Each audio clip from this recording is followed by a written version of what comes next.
iPhone 15 Pro Maxിൻ്റെ ക്യാമറയുടെ night ടൈമിലുള്ള ഒരു performance ഞാൻ ജസ്റ്റ് ഒന്ന് കാണിച്ചു തരാം. ഇപ്പോൾ സമയം രാത്രി 1:30 കഴിഞ്ഞിട്ടുണ്ട്. ഞാൻ ഇപ്പോൾ ഈയിടെ ഫോട്ടോ എടുക്കാൻ പോകുന്നത് ഈ ഒരു UAEയിലുള്ള എത്തിസലാത്തിൻ്റെ ഒരു ടവറിൻ്റെ ഫോട്ടോയാണ് ഞാൻ അവിടെ എടുക്കാൻ പോകുന്നത്. ഇപ്പോൾ ഞാൻ അവിടെ 5x zoom ലെൻസ് യൂസ് ചെയ്താണ് ഞാൻ ഈ ഫോട്ടോ എടുക്കാൻ പോകുന്നത്. നൈറ്റ് മോഡ് ഇപ്പോൾ ഓഫാണ്. ഇപ്പോൾ ഞാൻ ജസ്റ്റ് ഒരു ഫോട്ടോയുടെ ക്ലിക്ക് ചെയ്യാറുണ്ട്. ഇപ്പോൾ ആ ഫോട്ടോ നമുക്ക് ജസ്റ്റ് ഒന്ന് ചെക്ക് ചെയ്ത് നോക്കാം.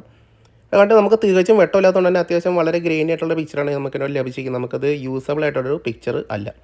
ഇനി ഞാൻ എൻ്റെ ഈ ഒരു നൈറ്റ് മോഡ് ഓൺ ആക്കിയിട്ട് ഞാൻ ഒരു ഫോട്ടോ കൊണ്ട് എടുത്ത് കാണിച്ചു തരാം. അവിടെ നമുക്ക് മാക്സ് 9 സെക്കൻഡ് വെച്ചിട്ടുണ്ട്. 9 സെക്കൻഡ് വെച്ചിട്ടാണ് ഞാൻ ഒരു ഫോട്ടോയുടെ ക്ലിക്ക് ചെയ്തിരിക്കുന്നത്. നമ്മുടെ ഫോട്ടോ അവിടെ ക്യാപ്ചർ ആവുന്നുണ്ട്. ഇപ്പോൾ നമ്മുടെ ഫോട്ടോ അവിടെ ക്യാപ്ചർ ആയിട്ടുണ്ട്. നമുക്ക് എൻ്റെ ഫോട്ടോ റിസൾട്ട് നോക്കിക്കഴിഞ്ഞാൽ അത്യാവശ്യം വളരെ നല്ല ക്ലാരിറ്റി തന്നെ ഒരു ടവർ ഫുള്ളായിട്ട് നമുക്ക് കാണാൻ പറ്റുന്നുണ്ട്. ആ ഗ്രില്ലിൻ്റെ ആ ഒരു സെക്ഷൻസ് എല്ലാം നമുക്ക് ക്ലിയർ ആയിട്ട് തന്നെ ഇവിടെ ലഭിച്ചിട്ടുണ്ട്. ആ ബാക്കി ഡീറ്റെയിൽസ് എല്ലാം പക്കയായിട്ട് തന്നെ നമുക്കിതിനകത്ത് ലഭിച്ചിട്ടുണ്ട്. അത്യാവശ്യം നാച്ചുറൽ ആയിട്ടൊരു ലുക്കിംഗ് തന്നെയാണ് നമുക്ക് ഈ ഒരു ഫോട്ടോയിൽ വന്നിട്ടുള്ളത്. അപ്പോൾ ഇത്രയും അധികം പെർഫോമൻസ് ആണ് നമുക്ക് ഈ ഒരു നൈറ്റ് മോഡിൽ ഇപ്പോൾ iPhone 15 Pro Maxിൽ ആപ്പിൾ കൊണ്ടുവന്നിട്ടുള്ളത്. അതുകൊണ്ട് നിങ്ങൾക്ക് നൈറ്റ് ടൈമിൽ കൂടുതൽ ഫോട്ടോസ് എടുക്കുന്നുണ്ടെങ്കിൽ ഈ ഒരു ഫോൺ നിങ്ങൾക്ക് ഒരു സംശയം കൂടാതെ എടുക്കാവുന്നതാണ്.